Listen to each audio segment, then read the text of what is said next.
Humanism was constructed on the philosophical foundations laid by the Greek and Roman classical thinkers, whose works were preserved and recovered by Byzantine, Greek, and Arab scholars that fled to Italy after the fall of Constantinople in 1453. Developed not by clergymen or scholastic thinkers, humanism was a significant break from previously dominant medieval thought. First, it placed humans at the center of its intellectual pursuit. As we said, it was an anthropocentric approach. Now, human thought did not wander into the otherworldly, but focused instead on everyday concerns and interests. Second, humanism emphasized the dignity of humankind.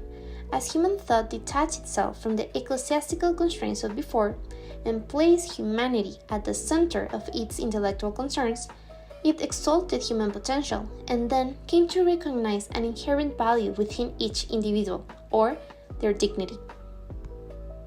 However, the term humanism was not actually used until the 19th century by German scholars that wanted to describe the Renaissance idea that studying the works of antiquity was an essential component of a well-rounded education, an idea which in turn came from the Studia Humanitatis, a course of classical studies inspired by the ancient Greek, that was, as well, constructed from the concept of humanitas.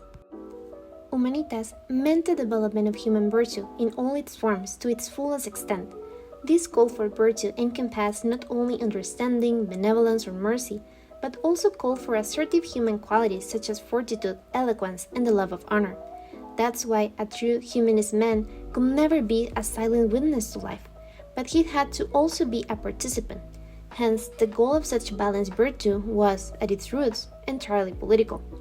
After all, the Renaissance humanism, in its pursuit of a revival of the human spirit, aimed to transform the normally passive medieval societies into a new order that will reflect and encourage the grandest human potentialities.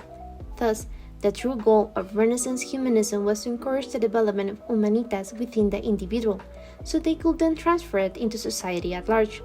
With such a goal in mind, it is easier to understand that humanism's focus on the individual did not stem from an interest in developing isolated geniuses, but from a genuine hope that better educated men could create virtuous societies that will improve everyone's existence.